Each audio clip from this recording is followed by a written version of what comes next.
2장 전체의 내용을 가지고 새로운 시작이라는 제목으로 말씀을 나누려고 합니다. 성도 여러분, 한 주간 평안하셨습니까? 무려 2년이 넘는 시간을 코로나19 때문에 거리두기 제한과 방역 수칙으로 많이 답답하고 괴로웠습니다만, 지난 월요일, 이제 일주일이 되어 가네요. 지난 월요일부터는 개인 마스크 착용을 제외한 모든 방역 지침이 해제가 되었습니다. 참 반가운 일이 아닐 수가 없습니다. 그래도 아직은 실내에서는 조심을 하고 또 그렇게 하지만 많이 마음이 안정이 되고 또 제한이 풀렸기 때문에 굉장히 좀 눌린 마음들이 좀 자유로워진 것이 분명합니다. 제가 뉴스를 보니까 남녀 연인, 소상공인, 음식점, 또 술집 사장님들을 인터뷰하는 내용을 봤는데요, 모두가 기대를 가지고 대답을 하더라고요. 이제 매출이 조금씩 오르기 시작을 했습니다. 앞으로는 기대감이 생깁니다. 또 어떤 부부 같아 보이는 연인은 이렇게 대답을 하더라고요. 이제 미뤘던 여행을 마음껏 가고 싶어요, 등등이었습니다. 또 다른 기사 글에는 너무 그동안 참았다, 그래서 분노의 여행, 보복 여행이라는 용어까지 이 여행업계에서는 등장을 했어요. 분노, 그동안 못 가서 분노했는데 이제 분노의 여행을 하기 시작한다, 이 말입니다. 이건 코로나19 이제 포스트 코로나의 키워드이기도 한데요, 리바운드가 굉장히 중요한 화두가 됩니다. 키워드가 되는데요, 여러분, 공이 바닥에 닿잖아요. 바닥을 닿으면 이게 더 튀어 올라요. 그래서 리바운드, 그동안 못했던 것을 마음껏 표출하는 거예요. 그동안 돈을 못 썼는데 그냥 냅다 질러버리는 거죠. 백화점도 잘 못 가고 어디 가서 이렇게 지름신도 잘 못했는데 마음껏 가서 그냥 막 질러버리고 사버리고 막 이런 것들이 리바운드라는 겁니다. 그리고 코로나 이후에 별로 생각하지 않았던 그런 업계가 매출이 엄청나게 그냥 올라버리는 이런 것들이 리바운드입니다.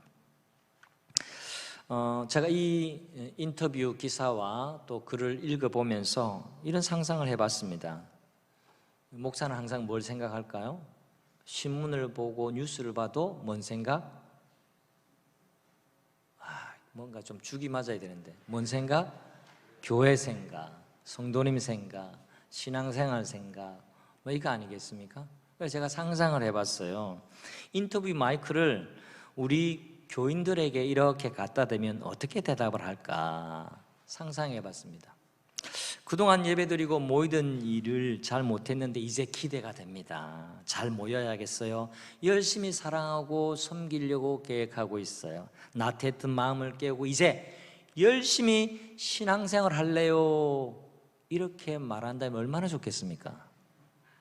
그런데 많은 분들이 이렇게 말을 하지 않아요.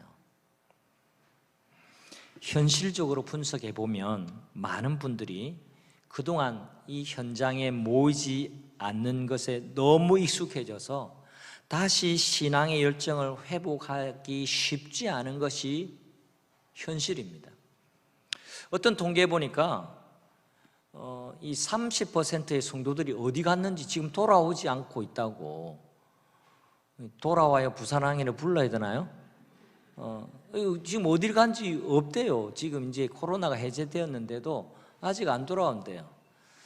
오늘 현장 예배 말고 온라인 예배를 드리는 분의 숫자가 얼마 되는지는 지금 제가 보지 않기 때문에 모릅니다만 이제는 이제 회복해야 되죠.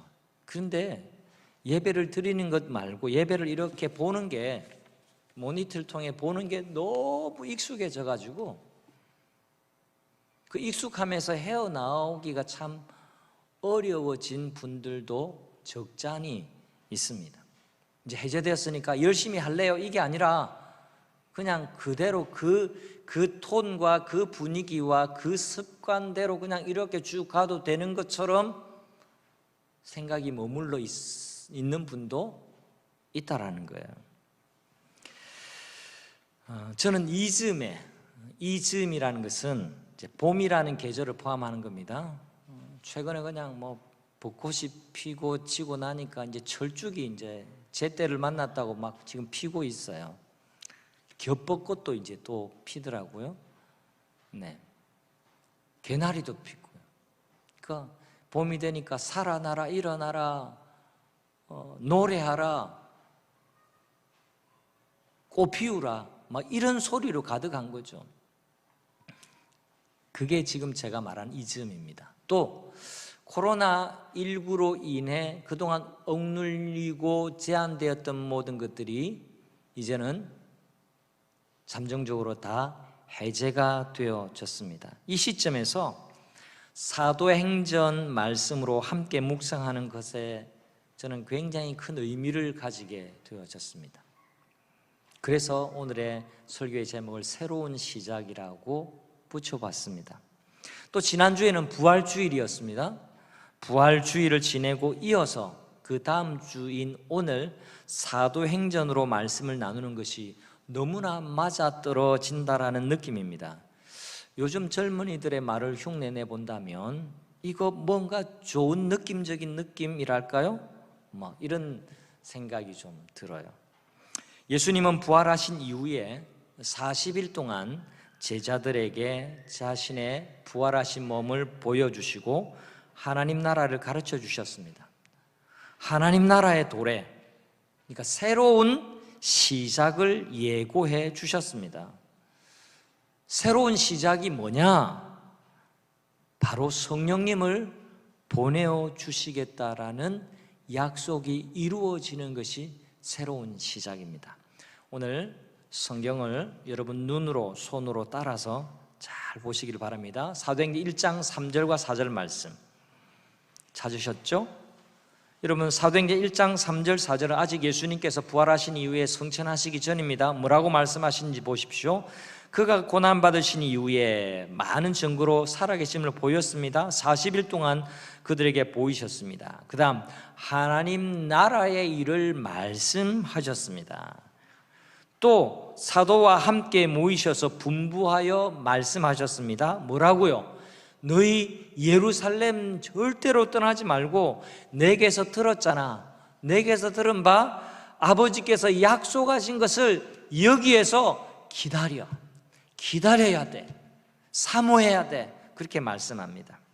요한은 물로 세례를 베풀었지만 너희는 몇 날이 못 되어서 성령으로 세례를 받을 거거든. 그래서 너희는 떠나지 마. 모여 있어. 기도해야 돼. 그렇게 말씀하셨습니다.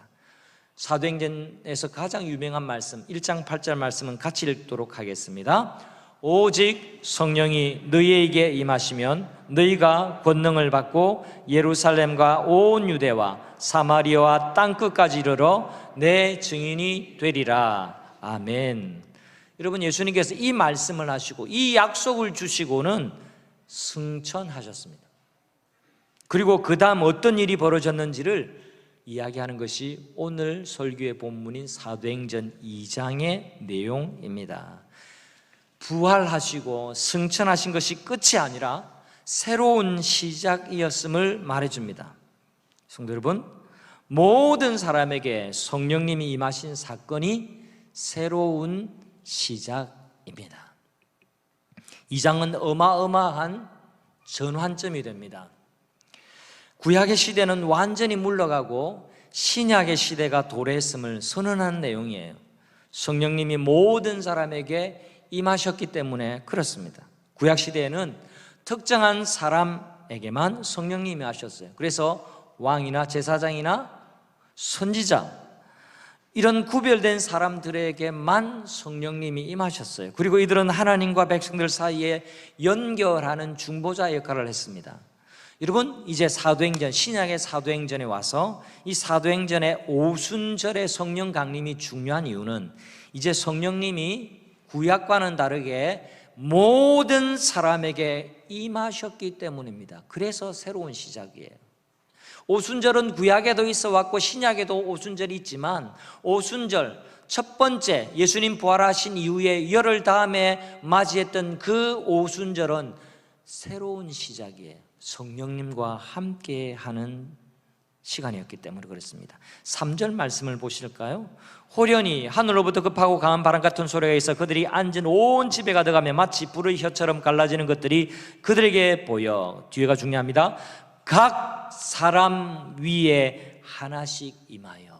각 사람 위에 모여있던 그 사람들 일부가 아니라 각 사람 위에 성령의 불이 하나씩 임하였던 것을 그들이 보았습니다. 경험했습니다. 4절 말씀 보세요. 그들이 다 성령의 충만을 받고, 다라는 이 한 단어가 매우 매우 중요합니다. 그들 중 일부만 성령의 충만함을 받은 것이 아니라 그들 모두가 다 성령의 충만함을 받았다, 그렇게 말씀하고 있습니다. 예수님 부활하신 이후에 50일째 되는 오순절, 오순이라는 것은 50일이라는 뜻입니다. 순이 열흘 순자예요. 오순절은 역사적으로 그래서 새로운 시작의 날이 되었습니다. 너무나 중요한 사건이 그때 일어났습니다. 성령님이 모든 사람에게 오셨어요. 성령님이 모든 사람 위에 충만하게 임하셨습니다. 예수님께서 약속하신 그 성령이 임하셨습니다. 다시 성경을 보십시오. 2장 1절 그들이 다 같이 한 곳에 어떻게 했어요? 모였습니다. 여기 다 같이는 누구를 말할까요? 다 같이가 누구예요? 확인해 봅시다. 1장 15절 말씀 찾아가 봅니다. 그들이 누구예요? 모인 무리의 수가 120명이나 되더라. 한두 명이 아니에요. 120명이나 되는 사람들이 마가 요한의 다락방에 모여서 하나님께 간절하게 기도가 있었는데 이 모든 자들에게 성령이 임했습니다. 이들 중에는 여자들, 예수의 어머니 마리아도 있었고요, 예수의 아우들도 있었고요, 더불어 사도들도 있었습니다. 그리고 이름이 등장하지 않는 많은 여제자들도 거기에는 있었습니다. 120명의 마가 다락방에는 이렇게 다양한 사람들이 있었습니다. 거기에는 여성들도 있었습니다. 제가 오늘 강조하고 싶은 이거예요. 여성들도 있었습니다. 그냥 지나치지 말아야 할 중요한 부분이기도 합니다. 왜 굳이 이 120명이나 되었더라 하는 이 말씀 다음에 그 중에는 여자들, 곧 예수의 어머니 마리아도 있었고 예수의 아우들도 있었다라고 굳이 그렇게 설명을 할까요? 그게 중요하기 때문에 그래요. 그게 그냥 지나칠 수 없는 굉장히 중요한 언급이기 때문에 그렇습니다. 여자들이 거기 있었다라는 게 특이점으로 지금은 여러분에게 다가오지 않을 수 있습니다. 여기만 봐도 여자들이 많은데 그게 뭐 그렇게 특이하다고. 그런데 말입니다. 2000년 전에 예수님의 약속을 듣고 떠나지 않던 그 기도회 속에 여자들이 있었고 그 여자들 위에도 성령이 하나씩 각 사람 위에 임했다라고 하는 것은 그냥 지나칠 수 없는 내용입니다. 오순절의 사건의 의미를 제대로 이해해야만 합니다. 오순절 날에 임한 성령의 세례는요, 갑자기 계획에도 없다가 갑작스럽게 일어난 사건이 아니라 하나님의 약속의 성취였습니다. 여자들에게도 성령이 임할 것이라는 약속의 성취였다라는 말입니다. 성령의 세례를 받고 배우지 않았던 언어, 방언을 말하는 사람들을 보았습니다. 그때 때마침 오순절이었어요. 멀리 있던 모든 재외 동포 유대인들은 적어도 2년에 한 차례, 그리고 1년에 3차례는 1년에 3차례가 안 되면 적어도 2년에 한 차례, 유월절, 오순절, 초막절 중에 딱 한 번은 반드시 예루살렘으로 와서 경배해야만 했습니다. 그것이 유대인들의 법도였습니다. 근데 이 명절 때에 이 조그만 도시 예루살렘의 곳곳에서 이민 가서 살던 사람들이 모였던 거예요. 이들을 디아스포라라고 말합니다. 우리식으로 말하면 재외 동포 국민들이에요. 다 같은 피를 나눈 형제들이잖아요. 그런데요, 재외 동포인들 가운데 한국말 못하는 사람 굉장히 많아요. 연세 든 분 말고 제 다음 세대만 해도 우리나라 말 못하는 사람 굉장히 많아요. 하는 사람도 많아요. 그런데요, 이들이 명절에 왔는데 놀라운 광경을 목격한 거예요. 아니, 지금 이렇게 샬라샬라 하는 저 사람들은 분명히 예수와 함께 있었다고 하는 갈릴리 촌 사람들인데 어떻게 외국어 학원에도 안 다녔는데 우리가 사는 가파도기아 말을 하고 우리가 사는 이태리 말을 하고 우리가 살아가는 그 북아프리카 말을 한단 말인가? 이게 도대체 어찌된 일인가? 어메이징하다, 이렇게 막 놀랐습니다. 그리고 또 다른 부류의 사람들도 생겼어요. 조롱했습니다. 저 사람들이 지금 낮술에 취해가지고, 싸구려 술에 취해가지고 지금 횡설수설하고 있네? 막 이러니까 베드로가 일어나서 그들에게 설명해 주죠. 이보시게들 보세요. 생각 좀 해보세요. 지금은 오전 9시밖에 안 됐어요. 일어나서 세수하고 눈곱 떼고 나오기 바쁜데 이 사람들이 어디 가서 낮술 사 먹고 지금 이렇게 술 취해가지고 이렇게 횡설수설을 할까요? 아닙니다. 이들이 술 취한 게 결코 아닙니다. 이들은 지금 성령의 충만함을 받아서 약속대로 성령의 충만함을 받아서 새 방언을 말하고 있는 겁니다. 그렇게 설명을 하고 있습니다.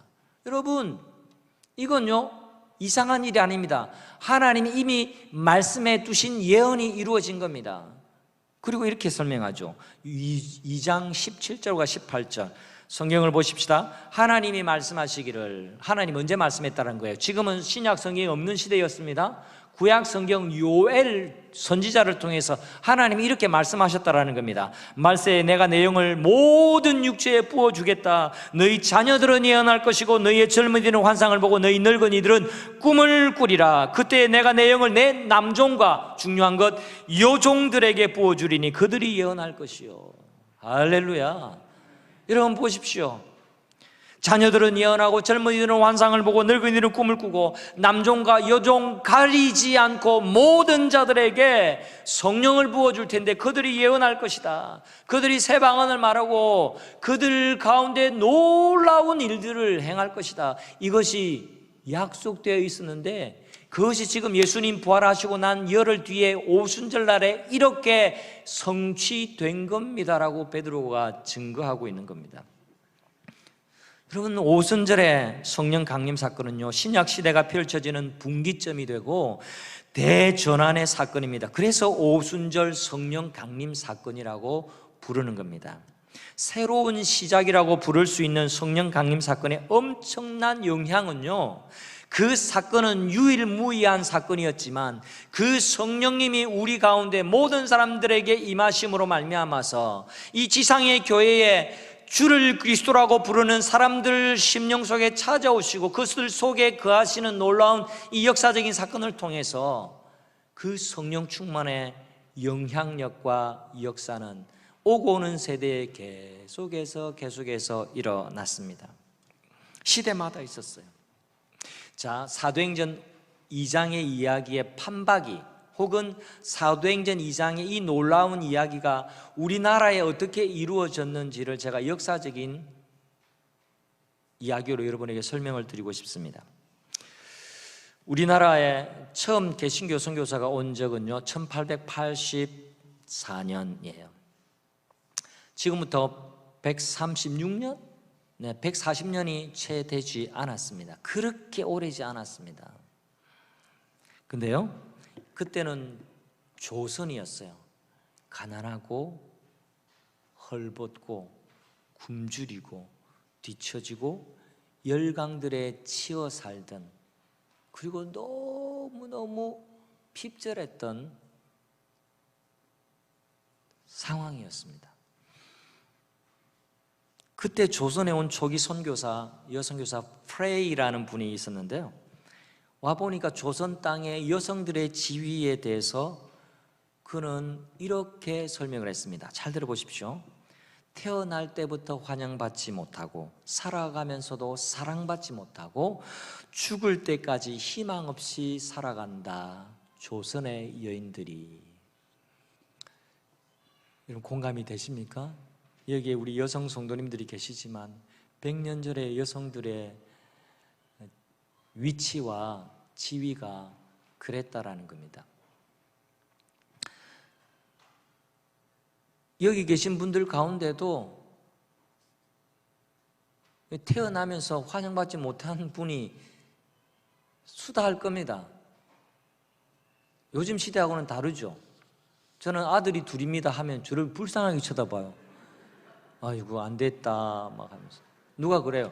저 첫째는 아들이고요, 둘째도 아들이고요, 셋째도 아들이에요. 막 울먹이면서 그냥 이렇게 이야기하는 분위기예요 요즘은. 근데 세상이 많이 달라졌지만 100년 전에는요 그렇지 않았어요. 말 그대로 저는 이 문장이 너무너무 마음 아프고 좀 안타까워요. 지금은 아니기는 하지만 태어날 때부터 환영받지 못하고 살아가면서 사랑받지 못하고 죽을 때까지 희망 없이 살아간다. 그게 조선 여인이었다는 겁니다. 이때는 남존여비의 시대였습니다. 남존여비, 남자가 존재하는 한 여자는 비참하다, 막 이거 새로운 해석인데 요즘 이렇게 살다가는 큰일 납니다. 근데 100년 전에는 진짜 남자가 존재했기 때문에 여자가 정말 비참하게 살아갔어요. 우리나라의 경우는요, 오순절 성령 강림과 같은 역사적 사건이 1907년 평양 대부흥 운동을 통해서 일어났습니다.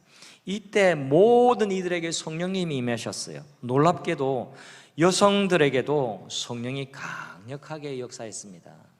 제가 포커스를 여성에게만 맞출게요. 오늘은 최승희라는 박사님이라는 분은요, 평양 대부흥 이후에 여성들을 이렇게 평가합니다. 잘 들어보세요. 가부장적 봉건 제도 속에서 사회와 교회의 공적인 인준이 주어지든 주어지지 않든 영적 지도자로 서게 되었고 여성들이 영향력을 발휘했다. 당시 여성들의 지도력은 교회 내에 머물지 않고 교회 밖 선교의 주도적인 지도자의 모습이었다.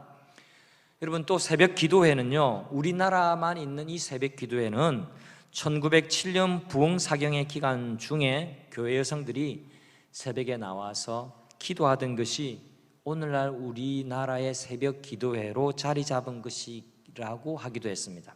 더 나아가서 이 기도하던 여성들이 3.1운동의 기초가 되었다라고 보는 견해도 있습니다. 한국교회에 생각해 보세요. 한국교회의 여성도들, 여전도회, 남권사는 권사들, 또 여집사들의 헌신으로 이루어진 일들이 얼마나 많은지 이루 헤아릴 수가 없습니다. 이분들이 아니었으면 교회는요 밥도 없었어요. 국물도 없어요. 그래서 오늘은 특별히 남자 성도님들 준비하십시오. 옆에 있는 여성도님, 내 아내든 아니든 여성도님들을 쳐다보시고 이렇게 한번 이야기합니다. 덕분입니다. 감사합니다. 이렇게 한번 이야기하세요. 뭐 분위기가 떨떠름하게 지금 남자분들이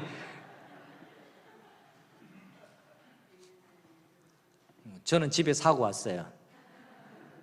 진짜 덕분이에요. 진짜 감사해야 돼요. 교회 안에 여성도님들이 없었다면 오늘날 한국 교회는 이 정도 이루기 어려웠을 겁니다. 물론 남성들의 헌신도 귀하고 또 훌륭한 건 많죠. 그러나 제가 강조하고 싶은 것은 여성들이 은혜를 받은 열매가 한국 교회였다라는 것을 말씀드리고 싶습니다. 한국 교회 부흥이 임할 때 여성들을 제외해놓고 넥타이 맨 남자들, 목에 힘주고 다니는 남자들에게 성령이 임했다고 한다면, 그들에게만 임했다고 한다면 이런 부흥의 역사가 있지 않았을 겁니다.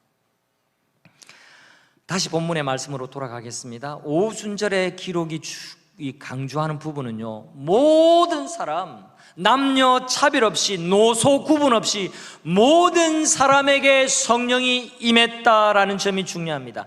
이것이 새로운 시작이었어요. 구약과는 다릅니다. 특별한 사람, 기름 부음 받은 사람, 특별한 선택을 받은 사람에게만 성령이 임한 것이 아니라 모든 사람에게, 나이 많은 분뿐만 아니라 우리 유치부 아이들에게까지, 이 젖먹이에게까지 성령이 임할 때에 놀라운 은혜가 우리 교회도 부어지게 될 줄 믿습니다.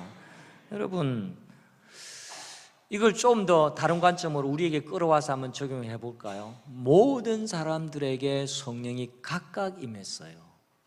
모든 사람이 성령의 충만을 받았어요. 건강한 교회, 좋은 교회, 바람직한 교회는요, 목사만 신앙생활 잘하는 교회가 아닙니다. 목사만 설교 잘하고 목사만 앞서가는 교회가 아니에요. 목사만 성령 충만함을 받으면 됩니까? 아닙니다. 모든 성도도, 우리가 믿는 것은 만인 제사장이에요. 목사가 성령 충만하게 설교해야 함과 마찬가지로 찬양대는 성령 충만하게 그렇게 신앙생활하고 찬양해야 돼요. 노래해서 안 됩니다. 앉아서 설교를 듣는 모든 분들도 마찬가지예요. 정말 하나님의 말씀을 믿음으로 아멘하고 받아들여서 성령 충만한 자리로 나아가야 됩니다. 여러분, 예배를 구경하러 오지 않으셨지 않습니까? 예배는 구경하는 것이 아닙니다. 목사의 원맨쇼가 아닙니다. 우리가 함께 예배를 드리는 거예요. 살아계신 하나님, 우리 예배의 중심이 되시고 주인이 되시는 그 하나님께 우리의 정성을 다해서, 우리의 마음을 들여서 예배하는 거예요. 목사만 잘하면 된다라고 생각하는 것은 아주 비정상적이고 비성경적인 생각입니다.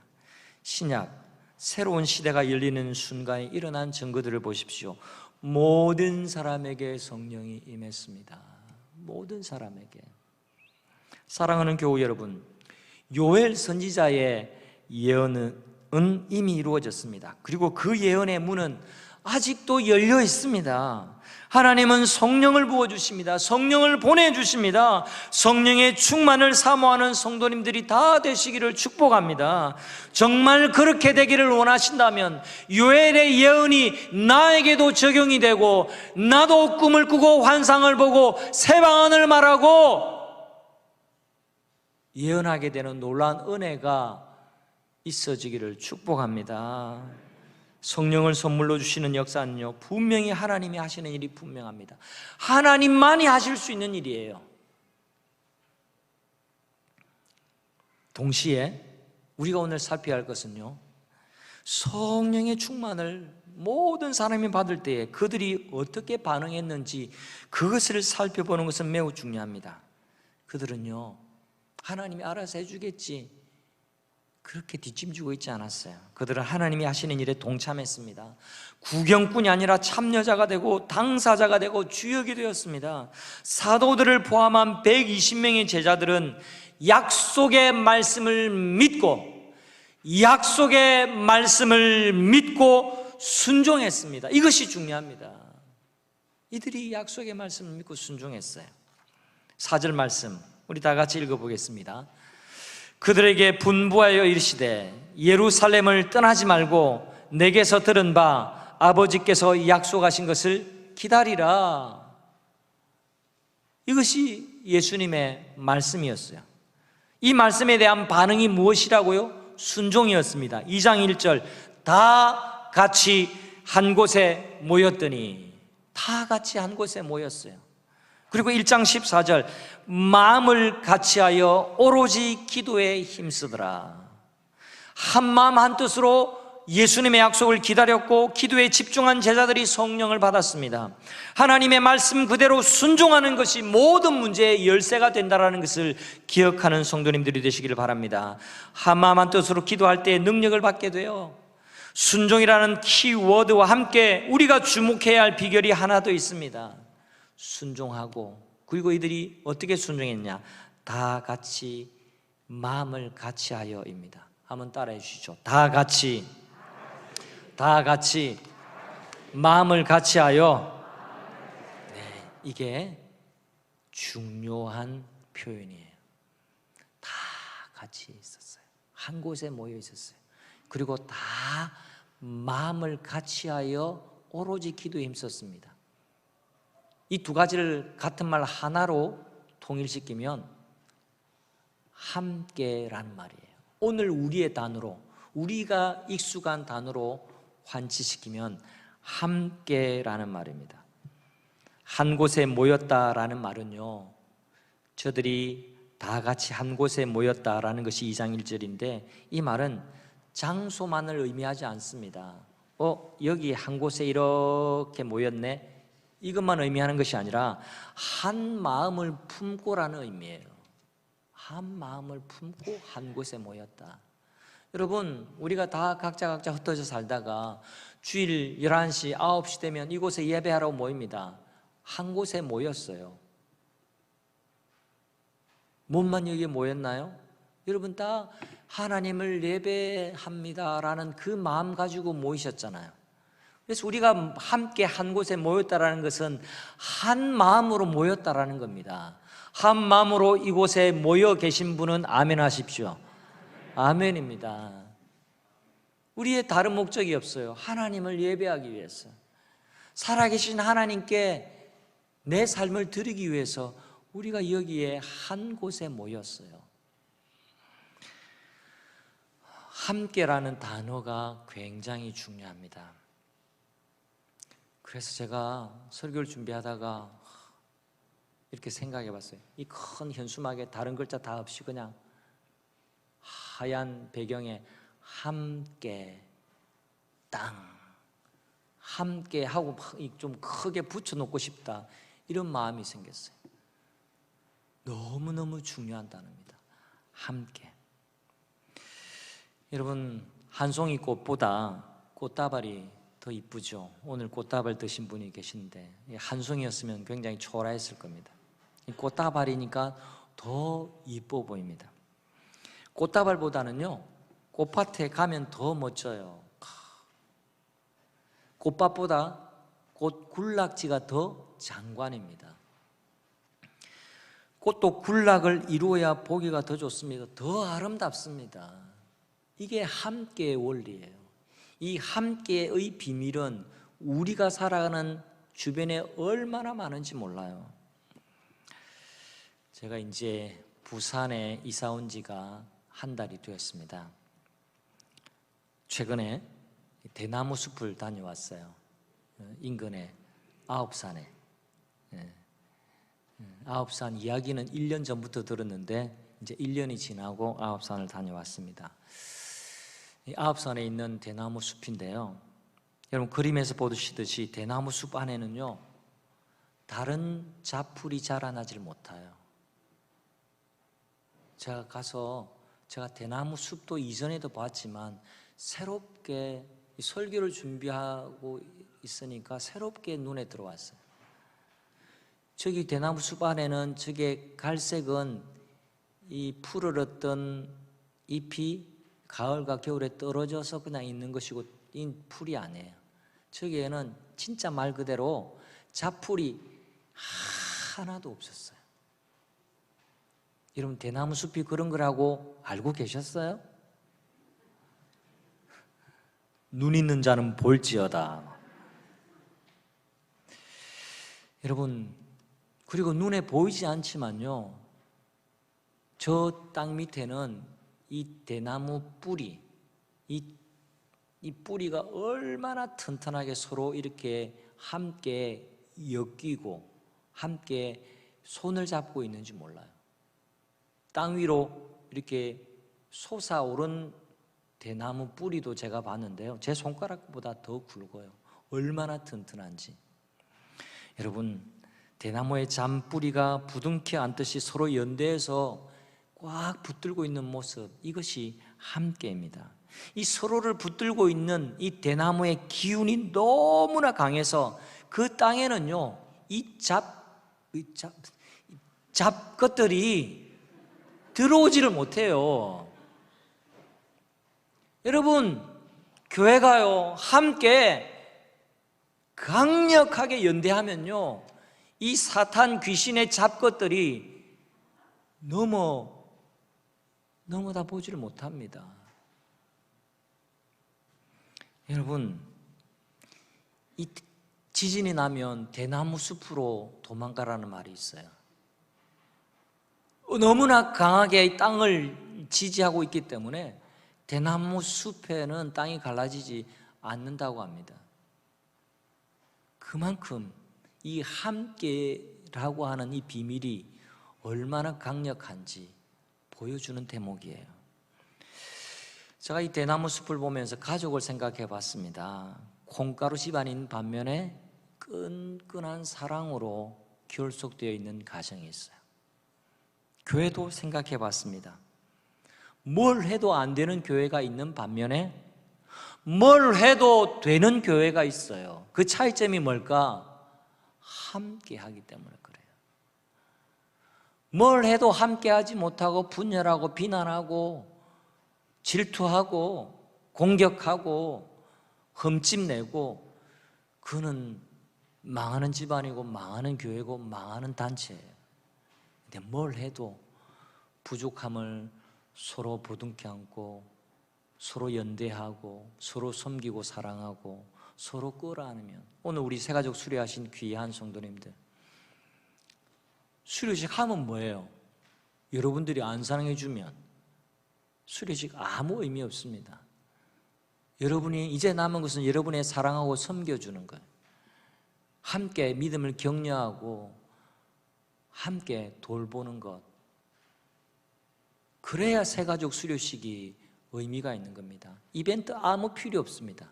이벤트는 진정한 의미와 내용을 잘 하려고 하는 말 그대로의 이벤트일 뿐이지 이벤트가 다가 되면 안 됩니다. 사랑하는 성도 여러분, 모든 차이는 함께에 달려 있습니다. 동부산 교회가 주님과 함께하는 교회가 되기를 소원합니다. 뿐만 아니라 서로가 서로와 함께하는 교회가 되기를 간절히 소원합니다. 다 같이 한 곳에 모이는 교회 되기를 바랍니다. 이것이 사도행전적인 교회입니다. 다 같이 마음을 같이하여 한 곳에 모이는 교회, 마음을 같이하여 오로지 기도하는 교회 되기를 소원합니다. 그렇게 되기를 원하고 자신을 헌신할 분은 아멘 하시기를 바랍니다. 아멘입니다. 여러분, 새로운 시작, 가슴 설레지 않습니까? 좀 가슴 좀 설레보세요. 돈도 안 되는 거 뭐 이렇게 생각하지 말고 맨날 돈만 먹고 살래요? 우리의 존재의 지음이 그게 아니에요. 어떻게 떡만 먹고 맨날 좋은 돈만 쓰고 그렇게 살겠어요? 의미를 좀 찾으세요. 의미를, 나를 보내신 의미, 나를 통해서 이루실 사명,